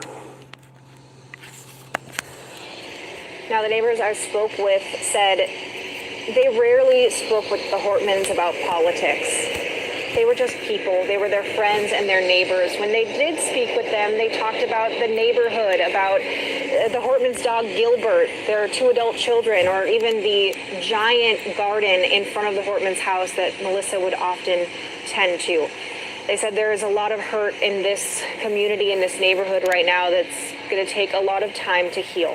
Heather, Derek? All right. Thank you, Maria. Champlin police were the first to be contacted at 2 a.m. They were called to State Senator John Hoffman's home. Yes, Jason Rantala is live for us in Champlin this morning. Jason? Hi there. Well, just a moment ago, I was ready to tell you that this was an inactive scene, and you really couldn't tell that anything had happened here at Senator Hoffman's house. That changed about 15 minutes ago. We saw 2 police squads roll up. Someone came in and took a backpack out of the house, and they literally just left the scene about 2 minutes ago.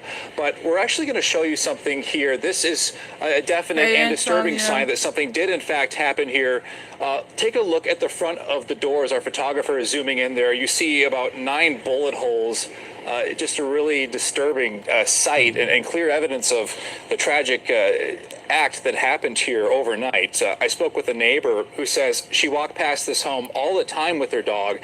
Her daughter got an early morning alert on her phone about the shooting. She says seeing a police car in the neighborhood is rare, let alone an actual shooting where 2 were hurt. And I've lived here for 33 years, and it's just, like right now I'm feeling like almost shaky because it's real and it happened just so close to home.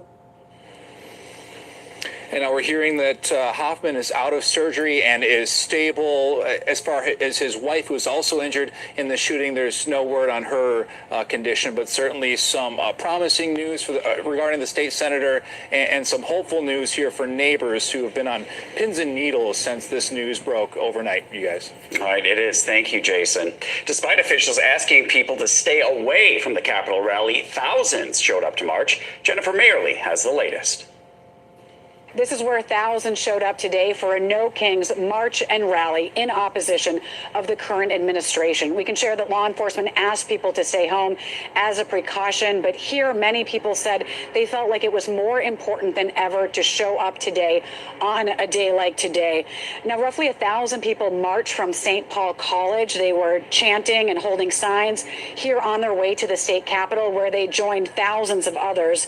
But on the minds of many were the lawmakers who work inside and the deadly attacks on them.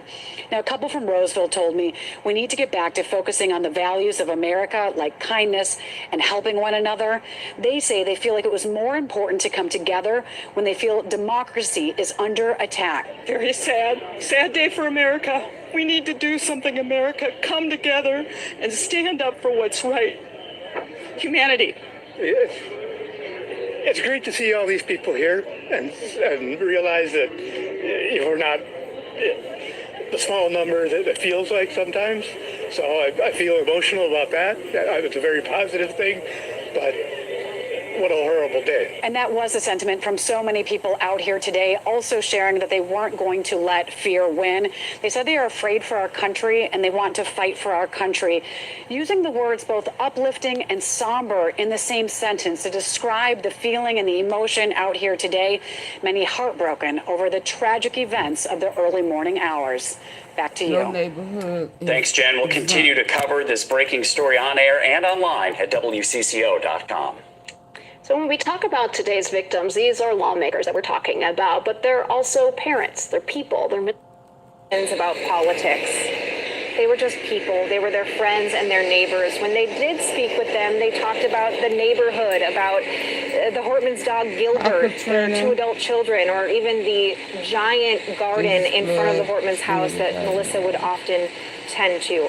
They said there is a lot of hurt in this community, in this neighborhood right now that's going to take a lot of time to heal. I was almost out. All right. Thank you, Maria. Champlin police were the first to be contacted at 2 a.m. They were called to State Senator John Hoffman's home. Yes, Jason Rantala is live for us in Champlin this morning. Jason?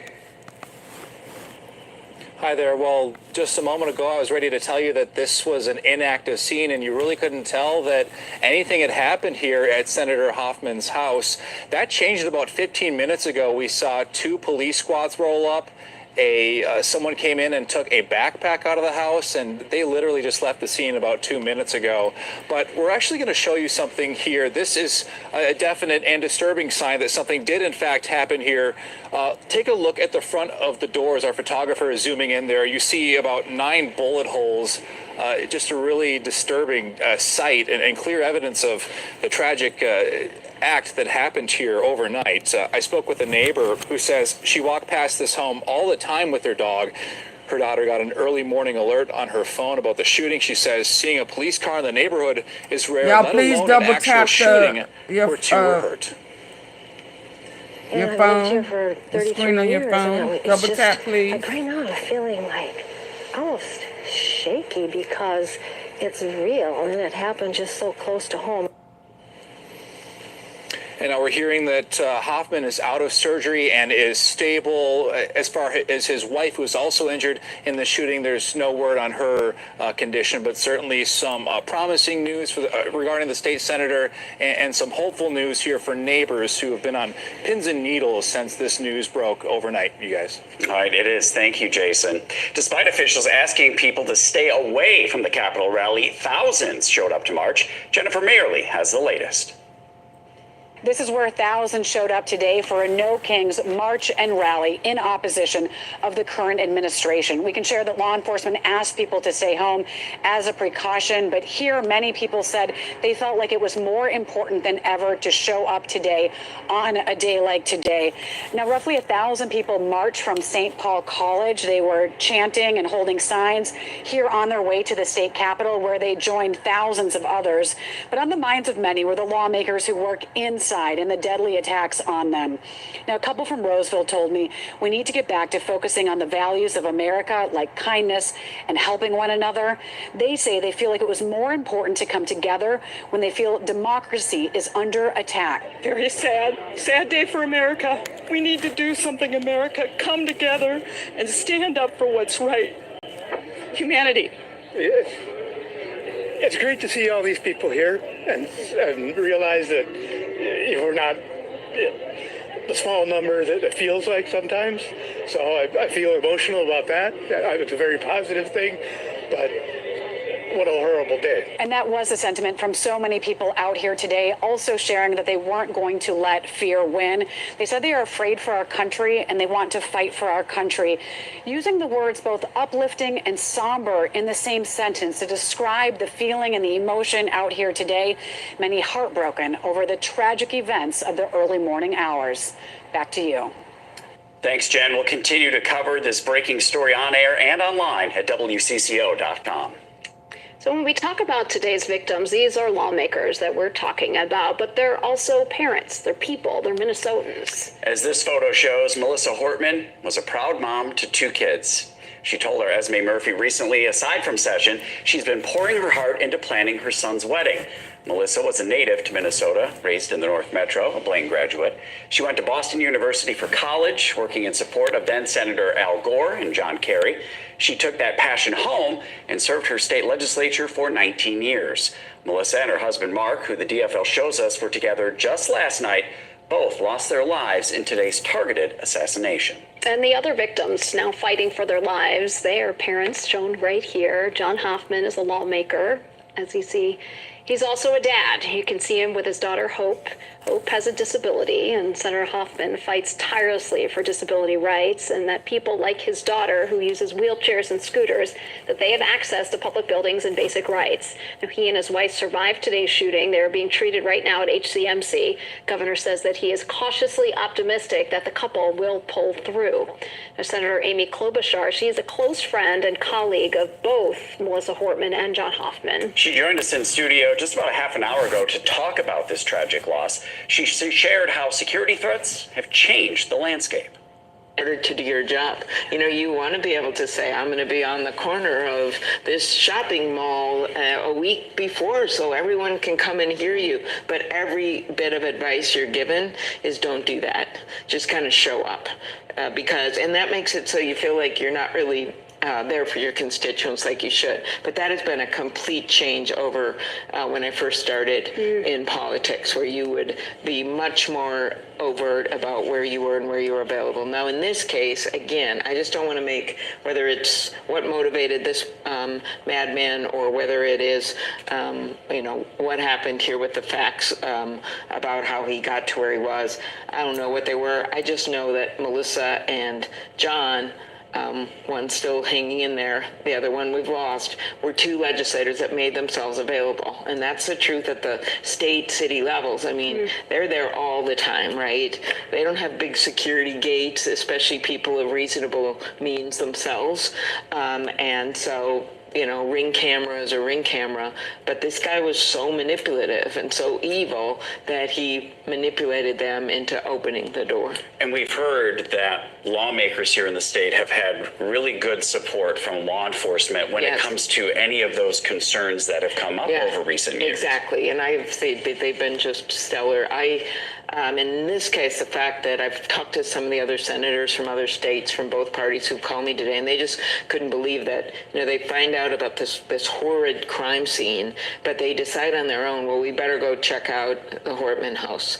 So they drive over there, unfortunately just a little too late, and it sounds like he'd already killed her and her husband, or at least they were shot severely, and then they at least are able to identify who he is. And while they still haven't tracked him down, it helps a lot to know who he is, and there will be tips, and this will be solved. But without them having the presence of mind to go over there, they would have probably killed other leaders as well. Our team continues to cover all angles of this breaking story on air and online at WCCO.com. We're following breaking news of a manhunt now underway. This after the targeted shooting of a Minnesota legislator and her husband. State Representative Melissa Hortman and her husband were killed at their Brooklyn Park home. Now, State Senator John Hoffman and his wife, they were also shot at their home in Champlin. Officials are searching for Vance Belter. He is now on the run. And of course, our live continuing coverage will continue throughout the evening on WCCO, CBS News Minnesota as it warrants. Of course, we continue to get updates. We have a number of reporters right now out in the field gathering more information that, of course, we will bring you coming up tonight on our news at 6 o'clock. We've obviously been at the state capitol today because this all happened just before the No Kings protest at the Capitol. Our Jennifer Mayerly was there. We have John Lortzen at one of the investigation sites of the home. Okay, y'all not getting the lights up. I'm going to go ahead and end it. Y'all have a good with more information night. Coming up Bye. on our 30-minute newscast at 6 o'clock. Right now, the CBS Weekend News. We'll see you back here at 6.